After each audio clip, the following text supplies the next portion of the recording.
just give it a few seconds for it to catch up. I know it always jumps on. There we go, and there we go. Hi guys. We'll just give it a few seconds to catch up, as always. Yeah. Move that across. Oh, we don't need that one. Okay. And then where are we? We are live, guys. We are live as always. Hi guys, welcome to the Accidental Journalist Alive and Undrugged episode 32, I believe. Only 20 more to go before the end of the year. I'm back with Julie Major, and we're going to be talking about Mark Osborne, who was wrongfully convicted of a murder he did not commit. This is part 2. And Julie has some new things to say. So I'm just going to wait until a couple of people jump on. I think my admin Amanda's going to be in here tonight as well, watching on as always. Yep, I'll pin that to the top of the page so you can find it, guys. And as always, I'll share it to my page, and then feel free to tag yourselves and share it for me. Here we go.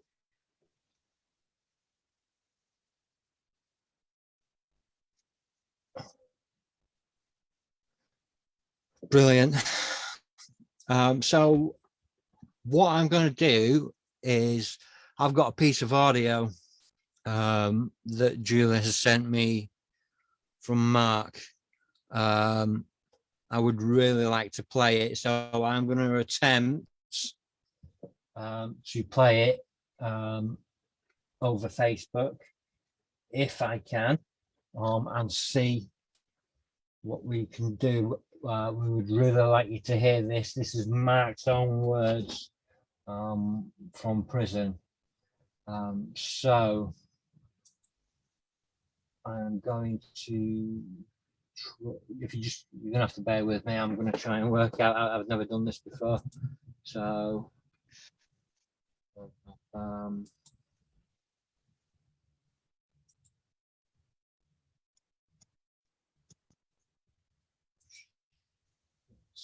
great.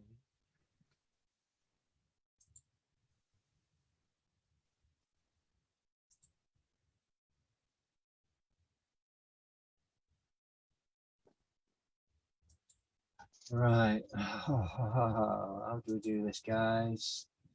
If anybody knows, please put it in the comments, because I'm stuck. I haven't got to Jack. I will find out how to do it.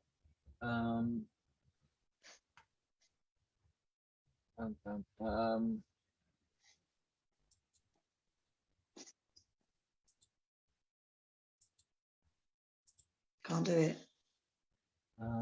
I should be able to do it. I will do it. I won't let it beat me. I'm a very stubborn man.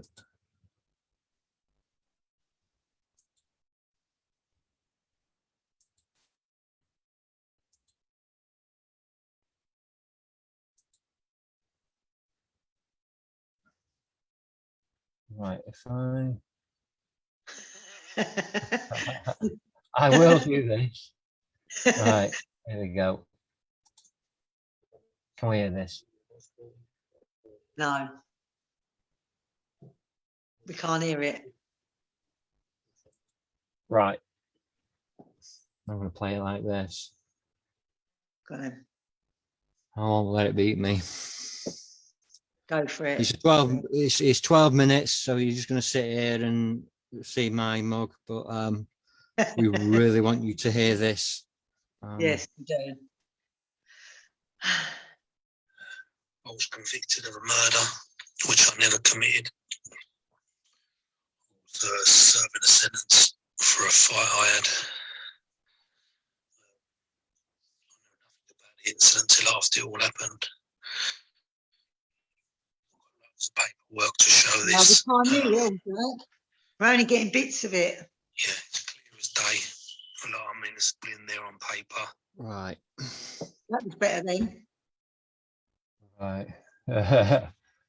Sorry about this, guys. I'm still new at this. Still trying. Let's see if we can turn up the audio on this.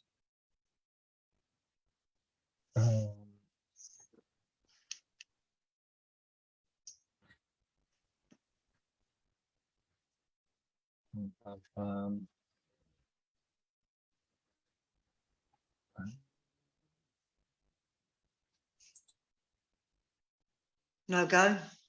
Can't hear nothing. I'm still trying. I know there is a way to share, so I'm Yeah. going to do my best to get it to play.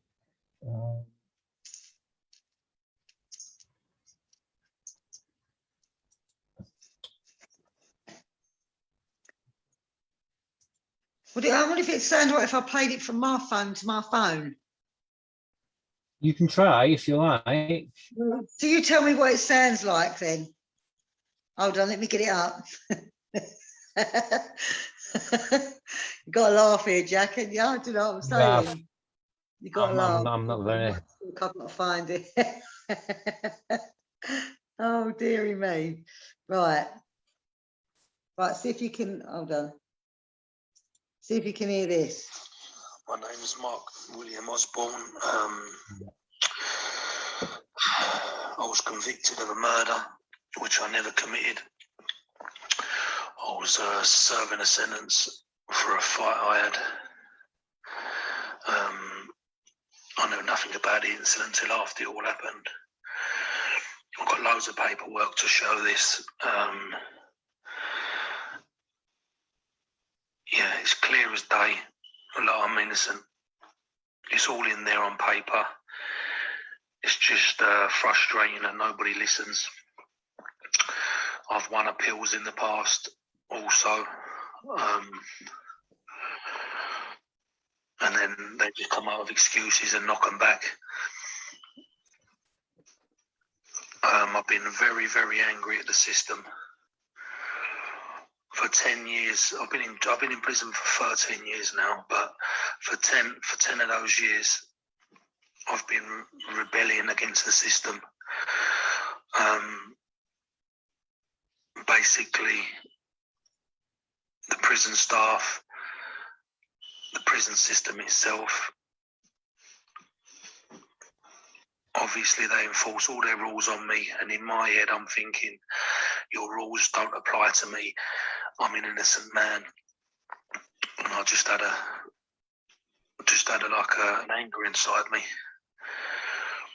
You know, because just imagine being took from off the street or whatever for something you knew nothing about, and then having to go along this process. You know, it's been hard on me. It's been very, very, very hard, mentally, physically, in all aspects of life. You know. Yeah, and I get a feeling inside me sometimes, and I just feel to myself, I wish I was guilty, because, and it's a sad thing to say that, because I think if I was guilty, I'd be at peace. You know, I'll be at peace where I've done the crime, so I just got to get on with it and man up. But I'm in the stage where I'm innocent. I shouldn't be in jail. It's 10 times worse than having to actually be guilty of something. You know, it's hard work for me to be appealing and protesting my innocence is hard. You know, and I lost faith. I did lose faith a little while back, but I've just sort of regrouped and regained my focus, because it's hard work. Keep knocking at doors and getting doors closed at you when you know you're genuinely innocent, and the mental effect it's had on me, and you know, I'll only know the severity of it, I suppose, when I come out of this bad nightmare. You know, my family. Obviously, I've lost out on being a father for the moment, which I dream about being. All I wanted is loads of children. You know, to have a nice house, a dog, animals, family. I've actually pined to be a father. You know. Even when I watch the telly sometimes and I see kids and all that, I think, oh, mate, you know, taking them to school, all the things people moan about to me when I ring people outside, I envy them. I say, mate, I'd love to take the kids to school, go and do this, go and do all the stuff that people whinge about day to day. For me, that's a pleasure. Just like a home, washing machine, smelling the cooking, just normal stuff. What I've always wanted, you know. Yeah, my family, it's had a great effect on the family. The family are, obviously my brother's been convicted of this as well. But the family is fighting for me. I was close to my nan and granddad. I lived in Cyprus with them, grown up with nan and granddad. He taught me how to fish and that, and obviously my granddad's 80 odd now. And my dream is to obviously get out and take him fishing abroad or whatever. But I've been thinking about that for the last 10 years, to be honest with you. Yeah, my uncles as well. I used to go rock climbing with him. We used to go on holidays rock climbing. Loads of stuff I think about. But yeah, I've ended up on medication for my anxiety. I've got very, very bad trust issues. I look at a situation, the worst before the best, because I suppose what's happened to me, and it might have something to do with obviously the injustice. You know, it's a bad trauma experience. Trust issues are out the window. My confidence goes up and down. I get social anxiety. You know, so I've done time in the segregations as well, due to me obviously fighting against the system. But now I've come to realise I'm trying to turn a negative into a positive. The last 2 to 3 years, I'm trying to educate myself. So maybe if I do get out, I can turn this negative into a positive, and more my anger and frustration of what's happened to my life being ruined, I can channel that into either helping young offenders or helping people, tell my story basically to people and help them to see the light and try and help them change their lives around. And that's the plan that me and my family and friends have got. Once this miscarriage of justice gets overturned, I'm not asking for any favours off anyone. All I want is the truth. It's there in black and white. And all we want is the truth. The truth is a powerful thing. I've told my mum and my family, I said, look, the truth, we're fighting for the truth. It's such a powerful thing, the truth. And the truth will always come out. It'll always beat the lies, the corruption, you know. You know, growing up, I wasn't an angel. We used to go out for drinking, clubbing, and we get into fights sometimes. I used to fight all my mates' battles all the time, you know, because I've got a big heart. Yeah, you know, even if I see someone getting mistreated in the street, I'd always get involved and try and help them and stop it. I've always been like that, you know, and it has got me in trouble in the past. But for this to happen to me, you know, I just can't. I ain't got no words for it, to be honest with you. Yeah, I'm just hoping the truth will come out. And yeah, that's all I've got to say at the moment. Thank you. Wow, it's just sad, isn't it, Jack? Really. That's heartbreaking to listen to. Yeah. That it is. it's me every time. I've listened to it a few times now, and I know. it it it doesn't sit right. It's No, it's just as well. I think that where he says he wishes he was innocent because it'd make it easier. That's a really sad thing to say, you know. And his anxiety, and it's just, you know, I know Mark really well, and he's just such a lovely, caring, diamond person. You know, to have this happen to him, it's terrible, and it's destroying him day by day. It's destroying him being in there, and for something. I mean, I don't think you can fully appreciate until you actually hear. I don't think I actually fully got the sort of impact of it until I heard that audio, to be honest. Yeah. You know, I know I've spoken to you and I've spoken to a few people, and Yeah. you know, there's talking about it and there's reading about it, and then there's hearing the pain in his voice.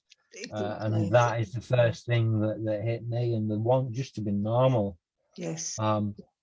So for those that might not have seen part one, can you just give us a brief Yes. view? So the victim was shot supposedly over a drug debt. His brother and somebody he knew was, you know, charged with a murder. Mark was not charged for over 6 months. His cellmate was facing deportation. He'd got a letter probably 2 weeks before all this happened. So when this murder took place, bear in mind it was in all the newspapers. They get the newspapers in jail. He'd seen it in the jail. He asked to speak to somebody and said he knew his cellmate knew somebody that had committed a murder. He didn't say his cellmate. He knew somebody had committed a murder. Anyway, he gave his evidence. At first, his first story was that he'd heard Mark on the phone to his brother, arranging to have this person, you know, whatever. But when the phone logs never corroborated it, then suddenly that died a death. That died a death. It was like he never said it. The police never brought it up again. Nobody brought it up again. So he just said it. All he said was he heard Mark get a phone call from someone saying they'd stuck 10 in him. That was the only evidence they had. Prosecutors, the CPS refused to charge Mark several times. This went on over a period of 6 months.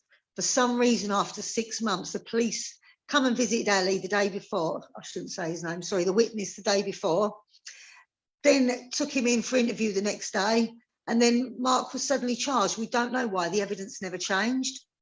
So, I mean, what we're talking about today is the main witness in this trial with Mark's cellmate. I found out since we spoke last time, he was actually on a public protection sentence, which means he was classed as a danger to the public, the main witness. And that's because he'd had several convictions for armed robbery with guns, also knives. He'd had a string of offences from 15 upwards.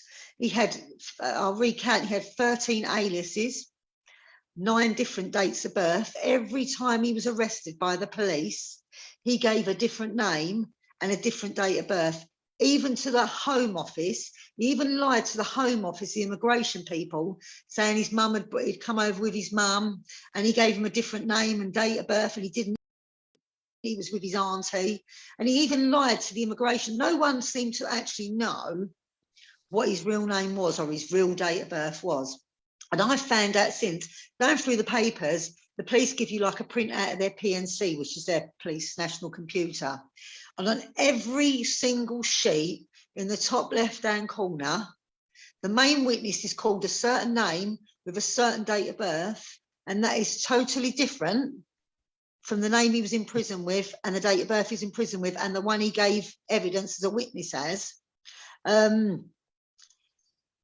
Surely that should be illegal. The police was aware that he was using it. If it wasn't for the witness protection or anything like that, he had a different name in prison, and the witness box, I don't know why, he just used different names. But the police were aware, because I found a statement from a DC, let's call him DCD, his initial was D, and he made a statement saying that the main witness was on a public protection sentence, and he named him his proper name in that statement. So he was fully aware that he was under a different name in prison and a different name in the witness box. And I don't know how that was allowed. Surely it's a criminal offence to get in a witness box and give a fake name and a fake date of birth, whether the police are aware of your aliases or not. Surely you can't just go in a witness box and pretend you're anybody. Surely, and give a different date of birth. And how was Mark's defence team supposed to look into, you know, like normally they look into a witness if they can find anything out, and they'll bring up and they'll say this and say that. How could they look into a man that they didn't know his identity? They had 13 aliases, 9 different dates of birth. None of them correlated with each other. He might have used one name one time, one date of birth another time. So there was no specific one name, one date of birth to research him on. I don't think anybody actually really knew what his proper name and date of birth is. To this day, I don't think they know. He never had any documents, evidently, according to the Home Office. And I just don't understand how a man with all them convictions, a known prolific liar, could not tell the truth. How was he allowed to be classed as a reliable enough witness to sentence a man to 30 years in prison? How? I don't understand. If I got arrested tomorrow and I tried to use that same man and say I was with him and use him as my alibi, the police would laugh me at the police station. The court would laugh me at the court. They would say, you can't use him. He's unreliable. He's a known liar. So how was they allowed to use him to put Mark in prison for 30 years? That's the only evidence they had on Mark. The only evidence. There is police intelligence stating that they could find no evidence of Mark dealing drugs or anything else in 2007. No police intelligence, no evidence whatsoever. So the only evidence they've got on him is this main witness. And also another question I'd like to ask, you know, the Ministry of Justice or somebody, if they'd ever meet me publicly and answer these questions, how this man was allowed. I'd also like to know, because to me, you know, the main witness says in many of his statements that him and Mark were in the cell very close to each other. Obviously, it's a small cell they shared. They were very close. So every time Mark was on the phone, he could hear what he was saying. So to my mind, if Mark supposedly arranged this shooting, why did his cellmate not hear it?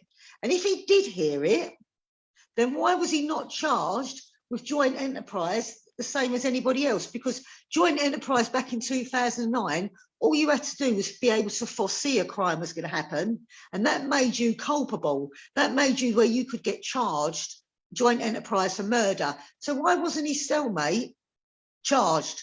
Because if he supposedly heard it, then why wasn't he charged? And I'll tell you why he wasn't, because there was never any proof. He never actually said in any of his statements that he heard Mark arrange it.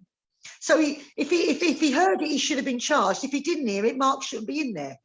And he didn't, because not one of his statements, and I can prove it, say that he heard Mark, apart from the very first conversation he had with 2 officers when they came. He said, he heard Mark on the phone to Tony on the 30th of May, which was a day before the shooting, I think, or 2 days before the shooting, arranging it. When the phone records come through and it showed that conversation could not have took place, it was absolutely impossible, nobody ever mentioned it again. He never mentioned it again in his statement.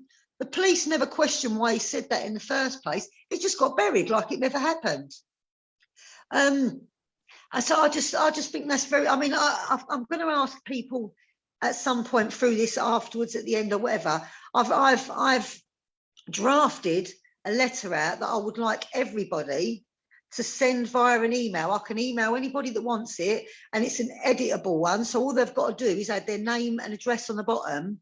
And I want that to email them to the Minister of Justice. It took me 30 phone calls today to find out an email for the Lord Chancellor that they could send it to. and I've got it. So if everybody says they want to help Mark and they say, what can we do? This is what you need to do. I want everybody to email the Lord Chancellor, which is also the Minister of Justice. You can either write the letter yourself or I can send you it via email. And all it asks is how a man, like the main witness of all of that convictions, all of those aliases, etc., was allowed to give evidence to settle, to send a man down for 30 years. And it just states that as a member of public, if we tried to do the same, they wouldn't let us use them. So how was this allowed? And if enough people ask that same question, so surely someone's got to answer it. I would like somebody from the Minister of Justice or the Minister of Justice himself to meet me and answer these questions in public, because I don't know how they can justify this, Jack. I don't know they can justify this. Mark is innocent. There is no evidence against Mark other than this liar. So I don't understand how it was ever allowed. I don't know how they got away with it. It's disgusting. Yeah, I mean, like the phone, you would imagine with the phone that all calls would be recorded as well. So surely if this call happened, it would have been recorded. Hence, there would be evidence. Jack, there was actually evidence that proved that conversation never took place. Mark never spoke to his brother at all. The phone logs proved it. That's why that subject got dropped. Then he suddenly changed it too. He heard someone on the phone to Mark saying, I stuck 10 in him. Right, the police used that throughout the trial. They tried to say that there was 10, but there wasn't. There was 7 bullets and 1 or 6 bullets and 1 found at the scene on loose, stray. So there was only 7. So I don't know where they kept focusing on this 10 for. Okay. Also, yeah, I don't really like talking about the victim because I don't want to upset the family. But there was only 6 bullets and 1 stray. There was never 10. So I don't know why they focused on that 10 or how they got away with that 10. The only 10 mentioned was wounds, but obviously a bullet ricochets through people, so it can cause more wounds with 1 bullet. So that's the only way, but there was not 10 bullets found at the scene. There was not 10 bullets to do with the victim. Okay, so I don't know why they focused on that either. As I said to you, no one's fighting for Mark's brother or the other bloke. You know, there's quite a bit of other evidence against them. There is nothing against Mark. Mark was in jail. Mark had nothing to do with this. You know, even the victim's girlfriend, she made a statement saying he only worked for Mark's brother. She made a statement, but according to them, she wasn't a reliable witness because she got a few things wrong. Now, bear in mind, the woman was in shock. And yet a police officer, again, DCD we'll call him, was interviewed by the CCRC regarding the trial, and he got everything wrong. He got all the details wrong, and yet he's a reliable witness. And he even stated in his statement that he believed that the people never meant to kill the victim, they meant to frighten him, and it got out of hand. That's coming from a police officer. But as I say, regardless, there's a lot about other evidence against the others. But Mark, there is nothing apart from this witness. And as I say, this witness, I don't know if he was ever allowed to. How can you call a man like that reliable? And how was he allowed to get in a witness box and with a fake name and date of birth? How was that allowed to happen? Yeah, that is. Surely he perjured himself, Jack. Well, yeah, I would imagine so, because even if he was on witness protection or witness relocation or whatever they want to call it, he shouldn't be allowed to perjure himself. No, but he used the name in the witness box that he was using in the jail, so he wasn't supposedly under. That's another funny thing about him, actually. You know, during the trial, the Mark's defence team asked the police if the main witness had ever helped them in other inquiries before, as in other words, was he a known informant? Because obviously his motive for coming forward because he felt bad for the victim. This is what he supposedly said, even though every time he spoke to the police, he's like, when are you getting me out of here? When are you getting me out of here? But anyway,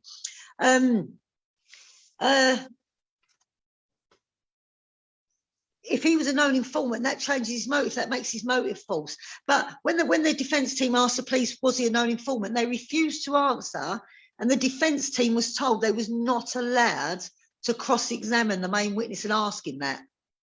They wasn't allowed to ask him if he was a prior informant, if he'd ever helped the police before.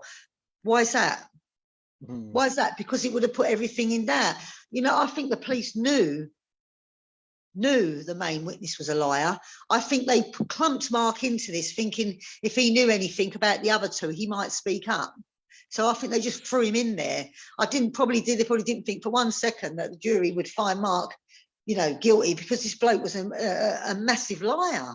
He even lied. He even lied while he was in there. He accused Mark of threatening him down in the cells during the trial, and even the court officers said it was a total false thing because they've made sure they was kept totally separate in totally different areas. So there was no way Mark could have gone anywhere near him. And that was proven and said in court that he'd actually lied about that. I just do not understand. This is just criminal. The biggest crime here is Mark getting put down for 30 years. That's the biggest crime here when it comes to Mark's participation in this. Mark's the victim in this, not anybody else. The main witness got thrown off of the witness protection scheme in the end because of his behaviour.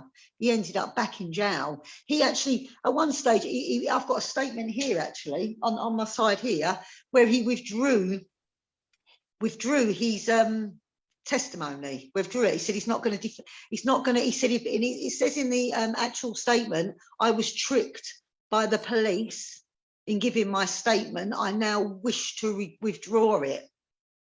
He also makes several statements to the police saying, you're not. I want to get out of it. You're not getting me out of it. At one stage, he actually withdraws. He's refusing to work with the police, and there's an interesting conversation between the probation people, and again, this DCD. And the probation officer says to him, certain things he's doing, you've got to be careful with because this is going to have to come out. And the police officer says to him, well, at the moment, I've got a witness that won't speak. I need to do what I can. I'll explain myself when I need to. So that's very dubious for a start off. And they also go and see him when he's refusing to give evidence. And I don't know what it said. They said in this statement, it says, this police officer speaking, he said, I tell blah blah somewhere that he may get sent to here if he doesn't testify. And the main witness says to the police officer, well, the only thing worse you can do, he said, the only thing worse you can do to me than that is kill me. So I don't know what they was threatening him with and where they was going to send him, but it obviously worried the life out of him. So I think they coerced him to a degree and pressured him to speak. I don't, it's just not, none of this sits right, Jack. And if somebody needs to look at this, I don't actually know how I can make someone, because I think if someone looked at it, they'd let Mark out. There's nothing, it's a crime. It's wrong. I don't know. There's one thing that I don't remember whether I asked it on the last interview. What did Mark's brother say? Did he mention his name, or did he? Well, no, he didn't. No, he didn't. He said they led separate lives, etc. That's another thing, actually. Mark's brother and the other co-defendant were both given a cutthroat defence, which means they was attacking each other, which also put Mark in a precarious position where he couldn't get into the witness box, because when you're against two people, or if you go in a witness box, for example, the prosecution can't bring up anything you've done unless you've been convicted for it. Other than that, they're not allowed to say anything about, anything you might have even if you've been cleared of it, they can't bring it up. Okay, but when you've got two cutthroat codees, if Mark had got in the box, They, you know, if Mark had been arrested before for something and got away with it, they could have brought all that up. They could have made him, thrown as much dirt in as they wanted to, because they're allowed to, because it's a cutthroat defence. So Mark was also in the precarious position, really. I believe personally, Mark didn't get a fair trial. He couldn't get a fair trial. When you're up against two codees that are both cutthroat, you can't get in that witness box and speak for yourself. You can't, and I do, you know, I've asked someone if it's possible if Mark could go to the Human Rights Court under the section, you know, Article 6 unfair trial, because I believe he didn't get a fair trial. Mark really should have been severed from the other two. And it takes 6 years to get to the Human Rights Court, and evidently you've got to do it within a time limit, though there are exceptions. So, because I seriously believe nothing about what's happened to Mark is fair, and that's not me as a friend. That's looking at the legal papers and finding nothing. That's knowing what's going on with, you know, how things went. Even I've spoke to his solicitor. I'm not going to name him, but he said he believes Mark shouldn't be there. You know what I mean? He's a victim of a miscarriage of justice. I don't know anybody that thinks Mark should be there. No, I mean, I've looked at the USB that you sent me. I've had a gaze upon it. And the stuff in there is it's simple that he's there's something going on. It's not all that it you know seems. Did you know the day they arrested, when the prosecution finally decided to charge Mark, they picked him up from the jail. They rushed him to blue lighted into Shoreditch, I think it was, police station. I don't know why there anyway. Questioned him. They phoned Romford Court and made Romford Court keep the court open, specially to drive Mark all the way back so they could take him into the courtroom. And then the next day, I think it was, he was at Snaresbrook. And it was all rush, because I think they was running out of time. They were supposed to charge Mark by September or something, and this was like November. So they was running out of time. I don't even know if they legally, I should imagine they must have kept through. I don't know. It's just that everything about Mark's case is wrong. Pardon me. There is so much wrong with it. And that's why I would like somebody, or the Minister of Justice, or somebody to meet me publicly and answer my questions publicly, because I do not think they can justify what's gone on with Mark. I don't think they'd be able to say, yes, it was okay that a man like that gave evidence against Mark. He had worse convictions than Mark. Honestly, multiple convictions, multiple, with guns and knives, and assault on police officers and assault on everybody else. And it was just one thing after the other. And also, interestingly enough, I found out that he had some mental health issues, and it was denied during the court trial. But for some reason, though the police were aware of 2 incidents of mental health when they arrested him, they didn't put it on the PNC until 2010, 2 years after the trial. Why? Was they hiding the fact that he had mental health? Because they noted the incidents in 2007, both of them, but did not place them on the PNC to 2010. Why? What was they hiding? You know, there's too much, Jack, honestly. You know, it ain't just one little thing. There's too much stuff. Somebody needs to look at it, and somebody needs to meet me and answer my questions. Do you know what I'm saying? Publicly. I don't want it done behind closed doors. I want it. I think the public have got a right to know. I think the public have got a right to know if our justice system is this corrupt. The public have got to hear their side of it, because I think how can they deny it's corrupt? Why won't they come out and speak? Yeah, because they can't justify what's gone on in this trial. They can't, and yet we can't get anywhere. We can't get to the appeal court. You know, as I said to you before, the substantial evidence test with the CCRC, you've now got to prove you're innocent to get in, and you've got to come up with new evidence. How the hell are we supposed to do that?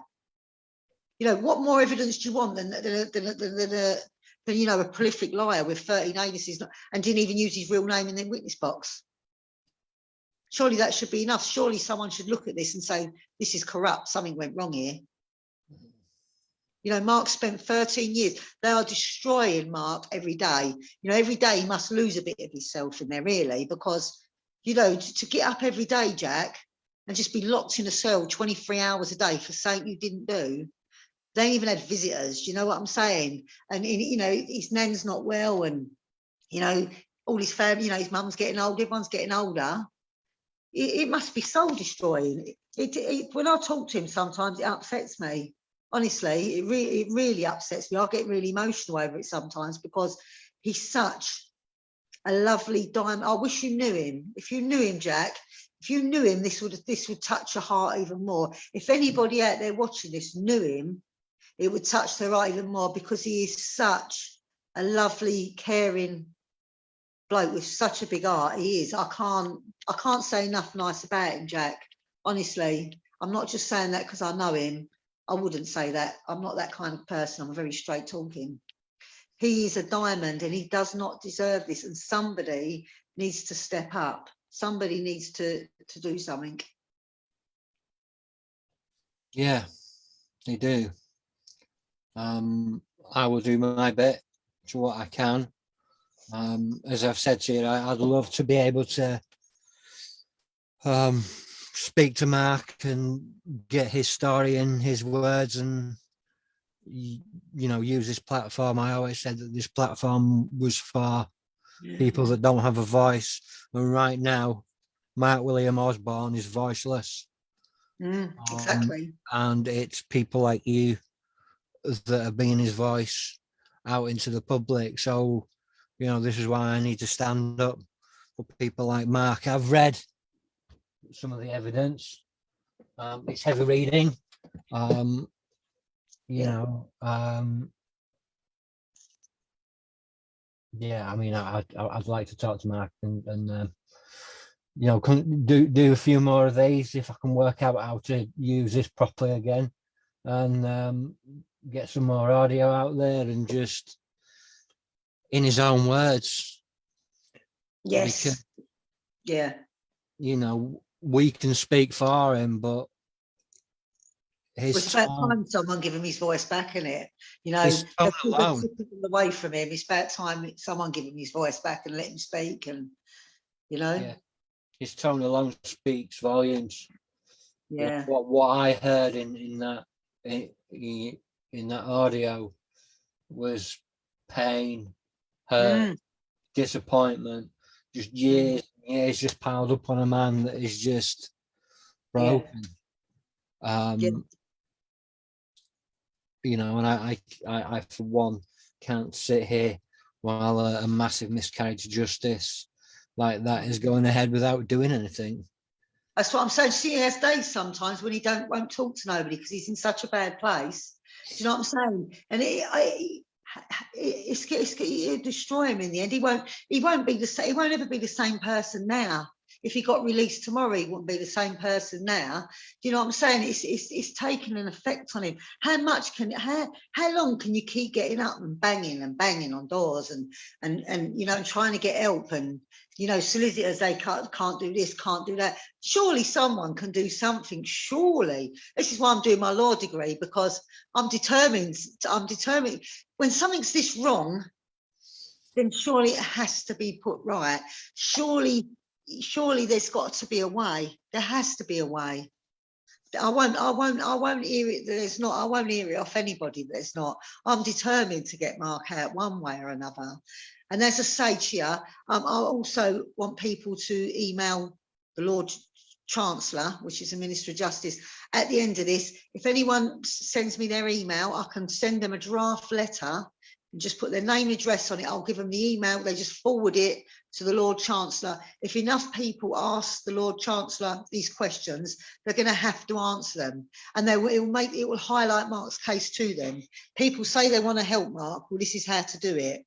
You know, we've got to start making some noise, but you've got to do it in the proper way, because otherwise you come across as trouble, you know. So you've got to do it in the proper manner.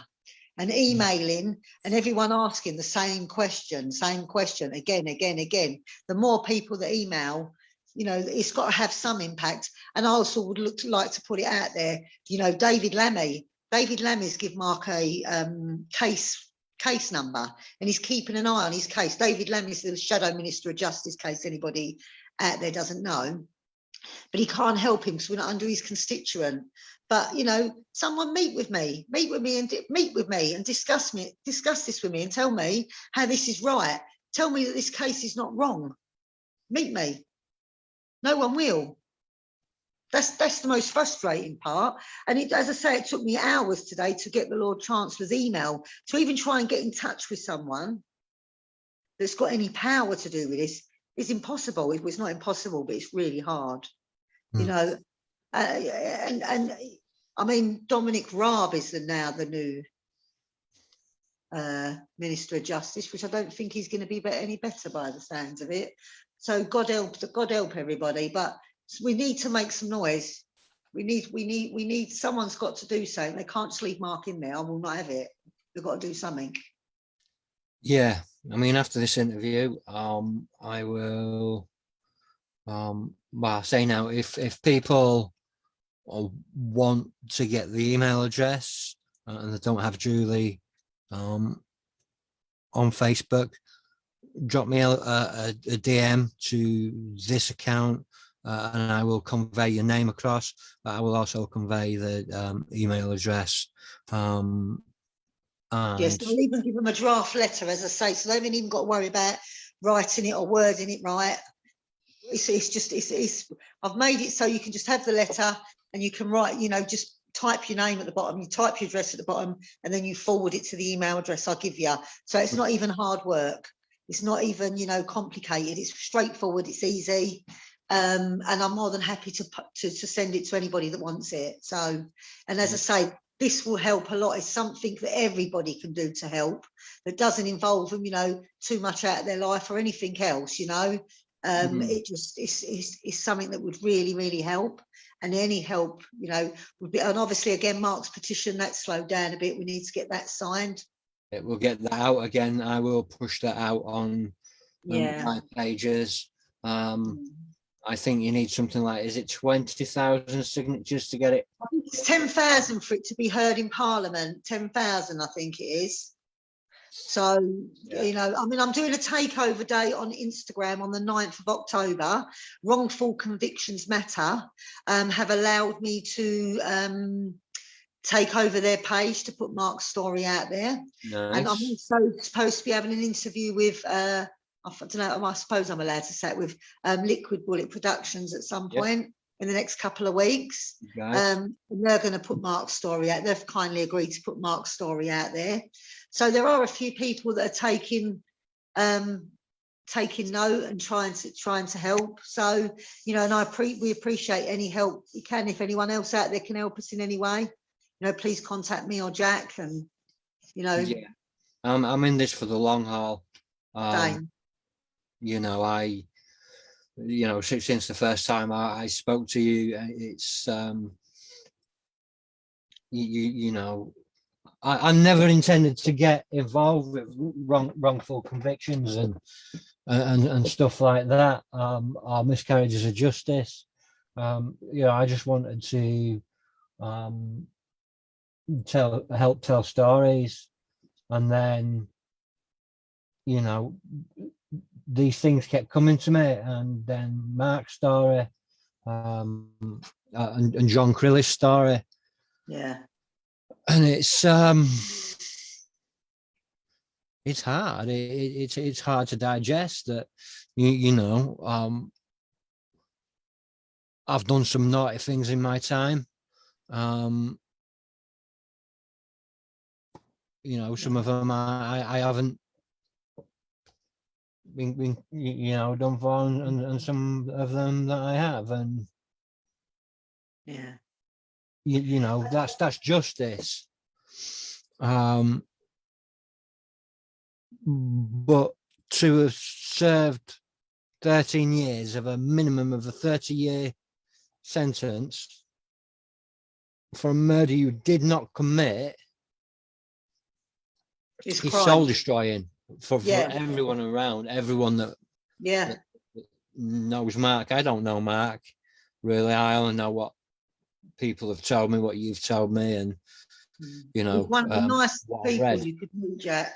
Honestly, he's one of the nicest people. I love Mark. I've got so much respect for Mark. You know, even when he's not having his bad days, he still tries to be positive. You know, and you know, I talk to him a lot, and he's there for me when I'm having a bad day as well. You know, even though he's got all his crap going on and all he's still got time for other people and their troubles. You know, and that says a lot. He's just a diamond. I can't speak highly of him. I can't high enough of him. I couldn't. You couldn't.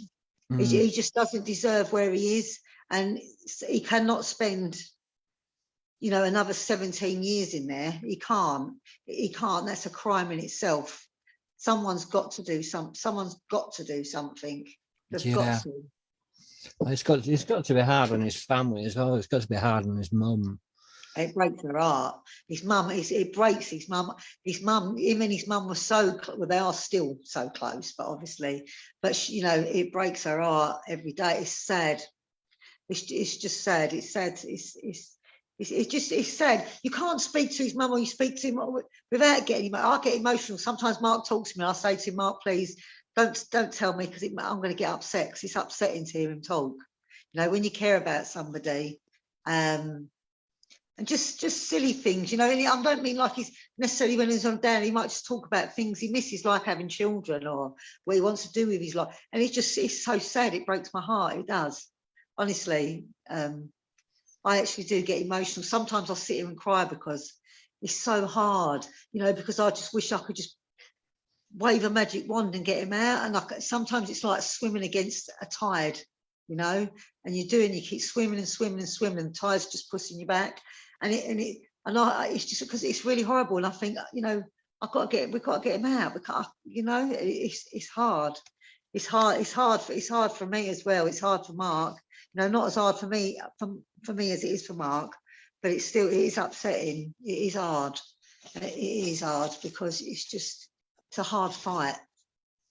But I won't ever give up. I will always keep going. And I believe we will get him out at some point, because I have to believe that, you know, if we don't, then there's something wrong with this world. Yeah, I mean, you know, there's always hope. That I'm a big one for that, and you know, I'll certainly people know about my faith, and you know, I'll certainly be getting a lot of prayer in for that, and you know, I'll certainly be I'll be getting the whole town praying for this, because this is not acceptable. You know, and every day he spends in that cell, an innocent man, is another kick in the face, like a beating every day, and he still gets up and he still tries to be positive. And well, he started education and that now. He started working out. He started education. He started to get a little bit of hope back since we're sort of like working sort of together to try and do something. But, you know, it just, I don't know. I can't. Do you know what? It upsets me to talk about it to a degree, Jack. You know, sometimes it's just hard. It's just it breaks my heart for him, because he's such a lovely bloke. I just, you know, as I say, if I could wave a magic wand, I'd pick him up tomorrow. You know, but unfortunately, I can't, and it's just not. It's not nice. It's horrible. Yeah, I mean, Mark's mum's in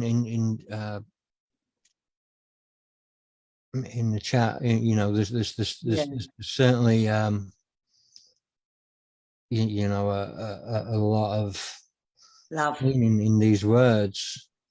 You know, and she says, what man after 13 years in prison can think of a future when he is still looking at another 17 years? That's what I mean. Still to go for a crime he hasn't committed. That's what I mean. His mum's 61 now. You know, 17 years, she's going to be like 78. You know what I'm saying, Jack? Time's going by. It can't be allowed. And as I said to you, if there was other evidence against him or whatever, but there's not. It's just this stupid. I will call him a scumbag because the main witness is a scumbag, was a scumbag, and that's not because of what he done to Mark. That's that he was one beforehand. How I don't understand it, Jack. I can't. I know I keep saying it, but I cannot get my head around this. And I would like somebody in power to meet with me. David Lammy, I've asked David Lammy to meet with me and discuss with me how he thinks this is okay. I mean, David Lammy is a good fighter for joint enterprise and stuff like that. But he is, and you know, he's only shadow minister of justice, but he does support. But nobody will meet me in public and answer these questions publicly. And surely they should. If this case is so right, and Mark should be in there, why won't they come and answer it publicly? Why won't they come and explain how it was okay for a prolific liar to do that when it wouldn't be okay for me to you? You know, had this been the other way around and Mark tried to use his cellmate, they would never have allowed it. I don't, you know, and I keep harping on about it because it's shocking. It's shocking that they used him. I don't know how they got away with it. I don't know why the Crown prosecution finally decided to charge Mark, because nothing changed. For 6 months they refused, nothing changed. And then suddenly, bang, they charged him.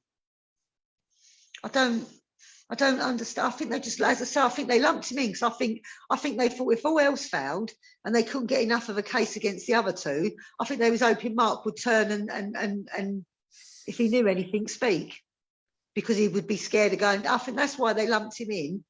You know what I'm saying? But Mark couldn't speak because Mark didn't know anything. No. And the way you've got to look at it is,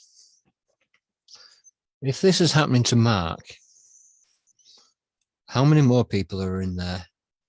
Yes. Murders that they didn't commit. Yes. How many It's more like people? the IPP's, Jack, isn't it? Yeah, for evidence that doesn't exist. Yes. No, I'm a fighter against the IPP sentence. I know so many people that have been on it, and there's still over 3,000 prisoners, I believe. If I'm wrong, please tell me in the comments that are in there on moderate sentences that have done years and years and years and years for a relatively small crime. You know, I had Anthony Morris on, who spent, I think, 13 years for a relatively small crime, all in the name of public protection. And I understand there are people that do need to be in there for public protection, but you know, it weighs up the pros and the cons, and there are so many people in there that, you know, I believe there's a guy that's been in there for 16 years that's he stole a bike. He was a prolific bike thief. That's right. I remember you telling me because about of the it. mental illness, mental health, burnt his bed. Keeps getting time added on, and it's not getting out. And these people, you know, Mark has been failed by not just the British justice system, but he's been the CCRC, the appeal courts, even the solicitors to a degree. You know, how can they not look at that and not want to fight for Mark? You know, but then they're banging their head against the corrupt system. But you know, someone somewhere has got to be held responsible. I mean, you've seen the new court they've built in Manchester. No, I haven't. The dock holds up to 12 people, so they can bring in more joint enterprise cases. And you know, it's going to be from the boys from the poorer areas. You know what I'm saying? Because unfortunately, that's the statistics are, and it's not because they're more trouble. Statistics are young, you know, poorer people are going to, you know, they get abused by the justice system. But something's got to change. Something has to change, and somebody needs to review Mark's case. I'm actually going to go banging on doors or something soon, because something's got to be done. Someone's got to listen, or someone's got to at least meet with me and explain this situation to me, because at the moment I can find no valid reason why Mark should be in there. I can't find no valid reason why that man was allowed to be a witness. That was scraping the bottom of the barrel. You know, his whole conversation, every bit of paper I could get out now. Every time he speaks to the police, when am I getting out? When am I getting out? When you're moving me? When am I getting out? That's all he ever says. every time he wants to speak to him. And I just, you know, I believe he was probably a known informant, but because of all his alias and his dates of birth, it's hard to find that information out. It's like I found a sheet of paper that said his CRO record was made over. What's that mean? Why?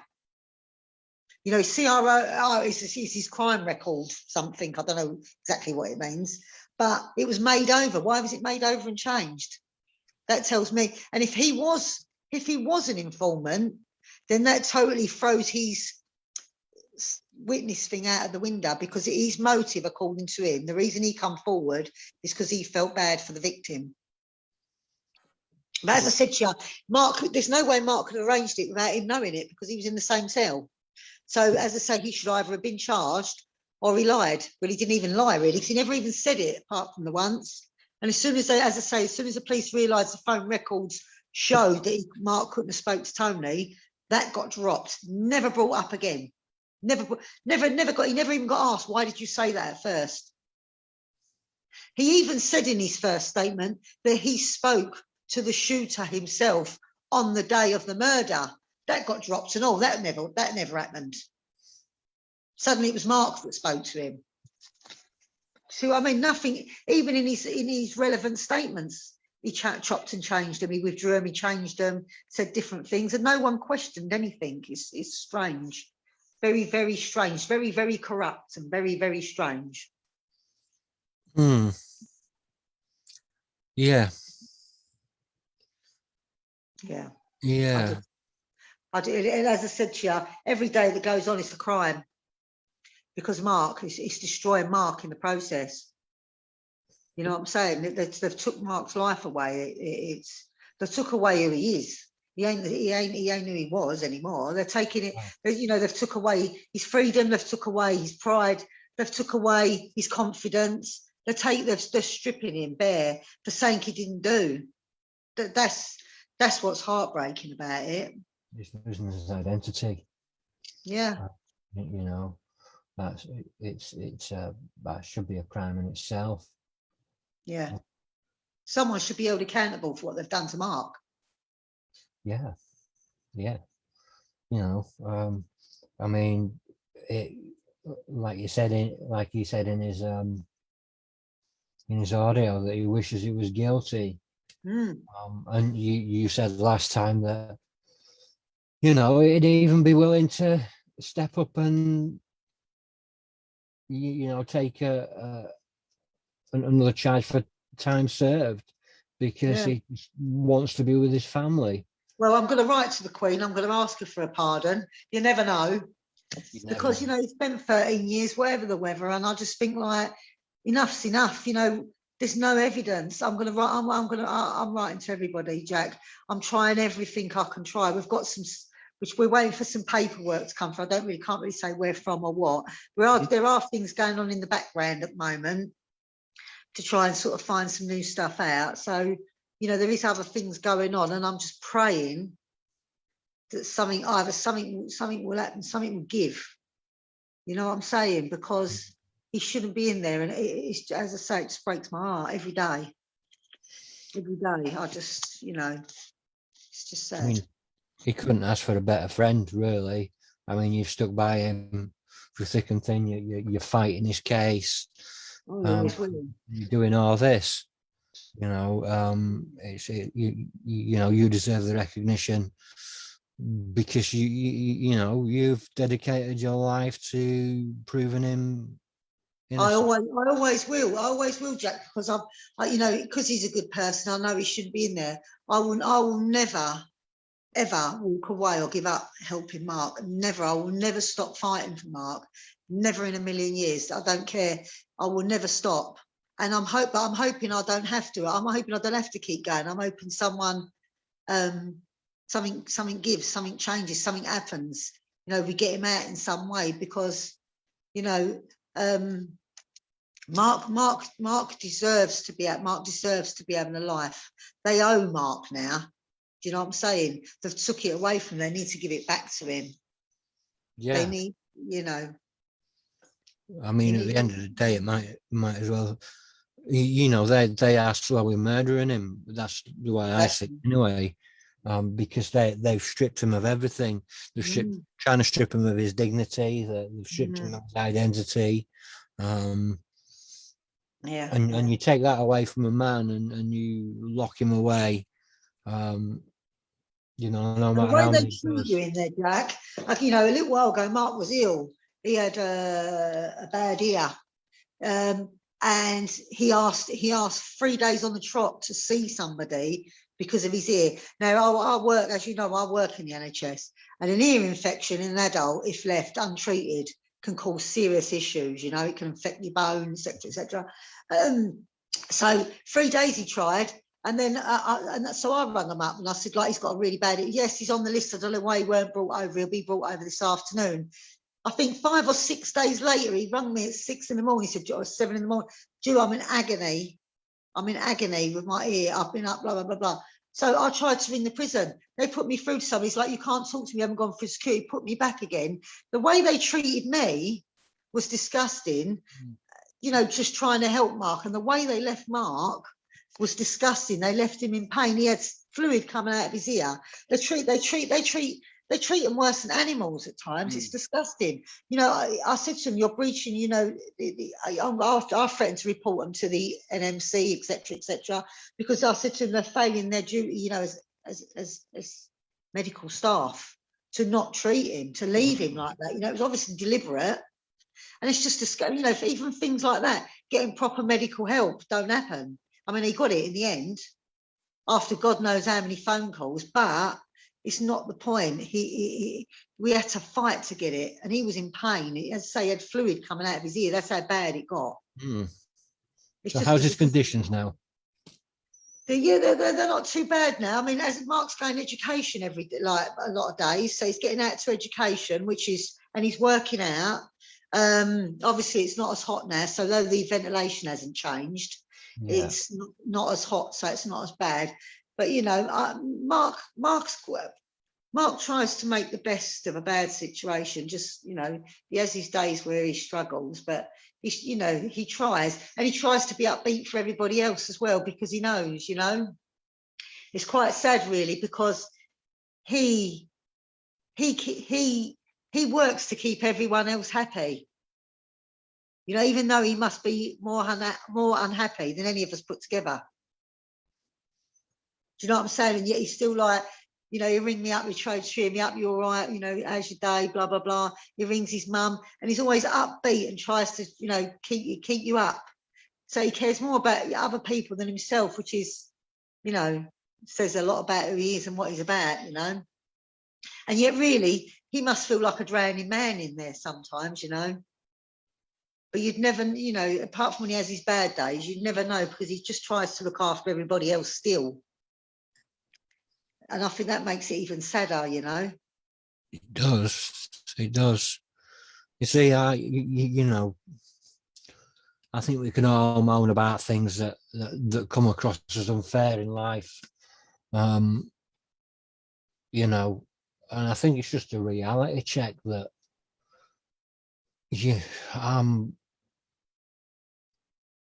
I'm free. Yeah. You know, when I finish this interview, I can go into the house, go into my wife. I can make a drink. You know, I can say goodnight to the kids. Yeah. I've got a roof over my head. I've got sobriety under my belt. I've got family that I love and that love me. Yeah. I've got friends. I can go see them. I can go to church. I can do all this. But yeah, I can still moan about these little things that, and then you think about that, and then you think about what Mark's going through, and he's still finding the time to try and cheer other people up. I don't think I would be mentally strong enough for that. I think. I know, that's what I'm saying. That says a lot about who he is. Mark does care about everybody else over himself, really, and that's what I'm saying. That's what upsets me sometimes, because he is so caring, and I think, you know, bless you, you just. you know, I can't. You know what? I can't even really talk about it. 'Cause it upsets me when I talk about it, really. So I'm going to drop it there because, you know, it's just sad, man. It's sad. It's sad. Yeah. I'm not going to say no more because it upsets me. Yeah. Can people write to Mark or email Mark? Is that a possibility? Yeah, you can write. You can go right to the. You can go to the Dove. He's in Dovegate Prison, and there's an email service. And obviously you can write to him. I'm not sure. I wouldn't give out his prison number without asking him. So maybe they could go through you or me there to, if they wanted to do that, rather than just give any of his private information out, because, you know, without his permission. I like to ask Mark permission for anything I do for him or about him, because, you know, they've took so much away from him as it is. It's got to still be, he's still got to have some decisions in life and some choices, you know, so. Yeah. But there are ways around it if Mark's happy for that to happen, yes. Yeah, and if he's happy for that, I want to ask everybody just to send him some love, and put it out there.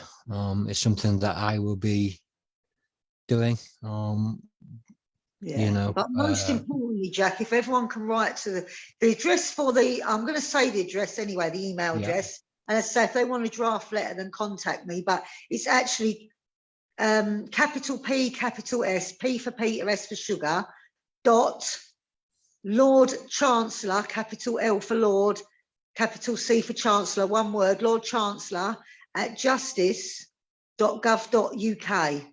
So that's who they can email and demand answers regarding Mark's case. If they don't know what to write, I will provide them with a draft letter. But everybody needs to, you know, people say they want to help Mark. This is the way. You ain't even got to leave your house. It takes you 2 minutes just to email the Lord Chancellor, highlight Mark's case, ask some questions. You know, that will help more than, that'd be better than writing to him, really. To be out there fighting for him really would help Mark more than writing to him. I know, no, I'm not saying he wouldn't appreciate hearing from people, but we need people to fight his corner. We need to make the people stand up and take notice, and power in numbers, always power in numbers. The more people that stand up for Mark and act for Mark, the better. So, you know, more importantly, you know, email. If you don't want to draft, you know, either I'll give you a draft letter or you can do it off your own back. Email the Lord Chancellor. If you want the email address again, Jack can put it up, or I'll put it up in the chat, or you can contact me or Jack. That would help 1,000,000%. And signing his petition, sharing his petition, those would help. They would be really appreciated. That's what's going to get Mark out. Yeah. You know, petition on the top of the page.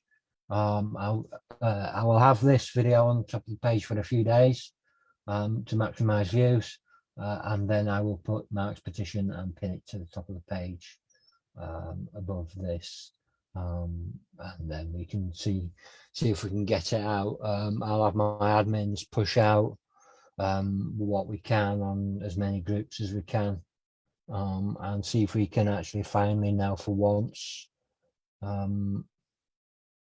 make a headway. So just to be clear, to get hold of the petition, if you want the petition, that will be online.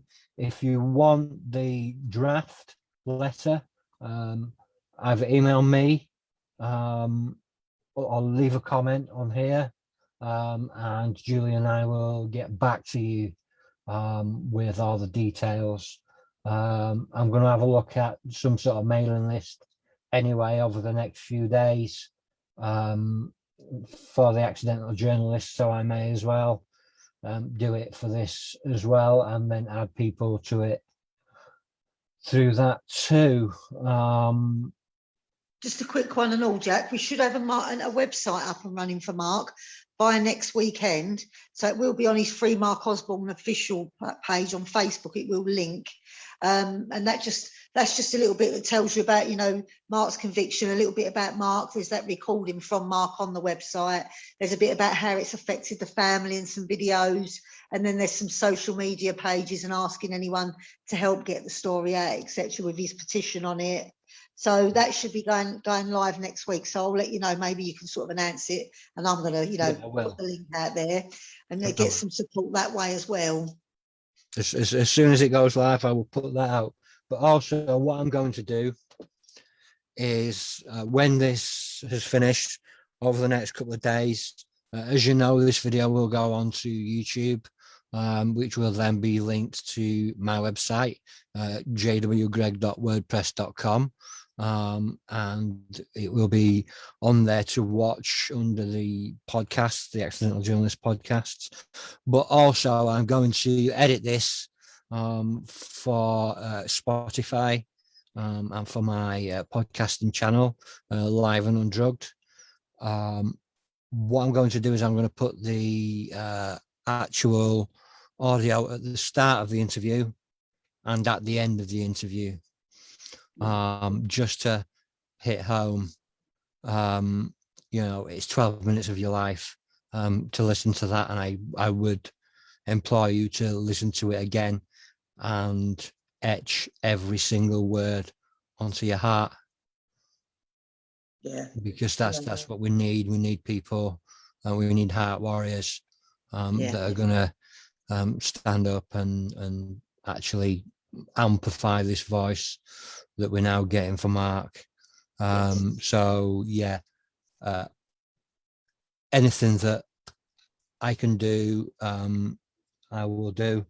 It will all go onto the page. It will go onto the website. In fact, I think I'll probably dedicate a page to Mark on my website, and then I can put things on there that will then link to the Mark Osborne official website and the Facebook page, and you know, I can put these interviews on there.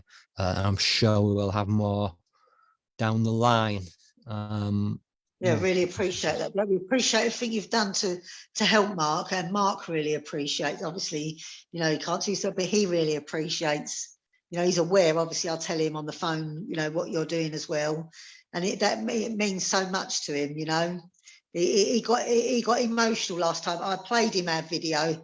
He called me, and I played him our last one, and he actually got really emotional listening to our last one. You know, I can't really convey to you how much it means you helping to get his story out and someone helping him.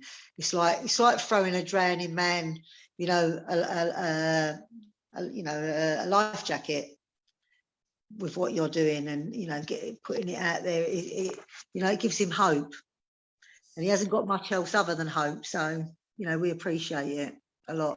He's got you. He's got me, and he's got a few other people behind him as well. Yeah, and I think an amazing family as well. Yeah.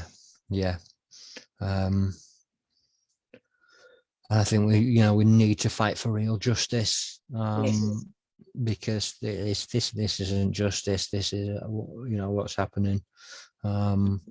It's a mockery of the justice system. It's a mockery of everything that stands true.